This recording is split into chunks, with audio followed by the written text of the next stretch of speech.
Yang dimaksud dengan kekayaan intelektual adalah hak yang timbul dari hasil olah pikir yang menghasilkan suatu produk atau proses yang berguna untuk manusia. Pada intinya, kekayaan intelektual ini adalah hak untuk menikmati secara ekonomis hasil dari suatu kreativitas intelektual. Kemudian perlu kalian tahu juga bahwa kekayaan intelektual ini ada beberapa jenis atau ada ragamnya, yaitu hak cipta, merek, desain industri, paten, desain tata letak sirkuit terpadu, rahasia dagang, indikasi geografis, dan kekayaan intelektual komunal. Ini adalah beberapa ragam dari kekayaan intelektual atau jenis-jenis dari kekayaan intelektual. Dan semua jenis kekayaan intelektual yang saya sebutkan tadi memiliki ciri khas dan karakter masing-masing. Yang dimaksud dengan hak cipta adalah hak eksklusif pencipta yang timbul secara otomatis setelah karya diwujudkan dalam bentuk nyata dan dipublikasikan atau diumumkan.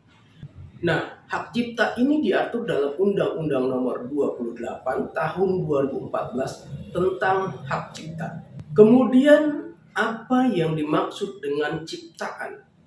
Yang dimaksud dengan ciptaan adalah setiap hasil karya cipta di bidang ilmu pengetahuan, seni, dan sastra yang dihasilkan atas inspirasi, kemampuan, pikiran, imajinasi, kecekatan, keterampilan, atau keahlian yang diekspresikan dalam bentuk nyata. Kemudian, siapa yang disebut sebagai pencipta? Pencipta ini adalah seorang atau beberapa orang yang secara sendiri-sendiri atau bersama-sama menghasilkan suatu ciptaan yang bersifat khas dan pribadi. Kemudian, bagaimana melakukan perlindungan hak cipta? Perlindungan hak cipta bisa didapatkan secara otomatis setelah suatu karya dipublikasikan. Adapun lama perlindungannya beragam, tentu sesuai dengan perwujudan dan karya ciptanya. Contoh untuk karya cipta berupa buku, pamflet, dan semua hasil karya tulis lainnya, kemudian ceramah, kuliah, pidato, dan ciptaan sejenis lainnya. Kemudian ada alat peraga yang dibuat untuk kepentingan pendidikan dan ilmu pengetahuan. Kemudian ada lagu atau musik dengan atau tanpa teks. Kemudian ada drama, drama musikal, tari, koreografi, pewayangan, dan pantomim.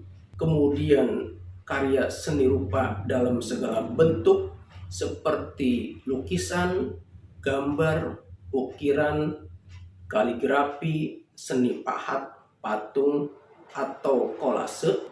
Kemudian ada juga karya arsitektur, peta, dan karya seni batik atau seni motif lain. Berlaku selama hidup pencipta dan terus berlangsung selama 70 tahun setelah pencipta meninggal dunia, terhitung mulai tanggal 1 Januari tahun berikutnya. Ini bisa dilihat di pasal 58 Undang-Undang Nomor 28 Tahun 2014 tentang hak cipta.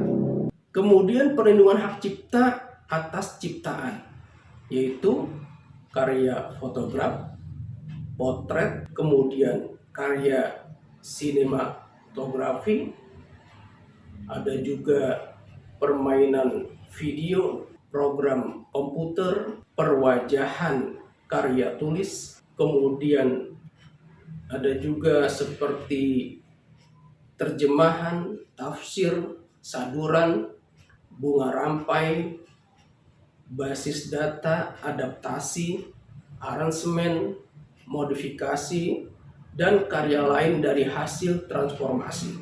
Kemudian ada juga terjemahan, adaptasi, aransemen, transformasi, atau modifikasi ekspresi budaya tradisional. Ada juga kompilasi ciptaan atau data baik dalam format yang dapat dibaca dengan program komputer atau media lainnya, dan juga kompilasi ekspresi budaya tradisional selama kompilasi tersebut merupakan karya yang asli. Karya cipta ini berlaku selama 50 tahun sejak pertama kali dilakukan pengumuman. Hal ini diatur dalam pasal 59 ayat 1 Undang-Undang Nomor 28 Tahun 2014 tentang hak cipta.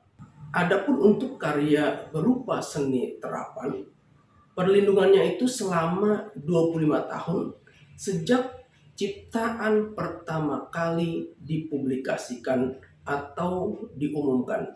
Ini diatur dalam pasal 59 ayat 2 Undang-Undang Nomor 28 Tahun 2014 tentang hak cipta. Demikian, terima kasih. Wassalamualaikum warahmatullahi wabarakatuh.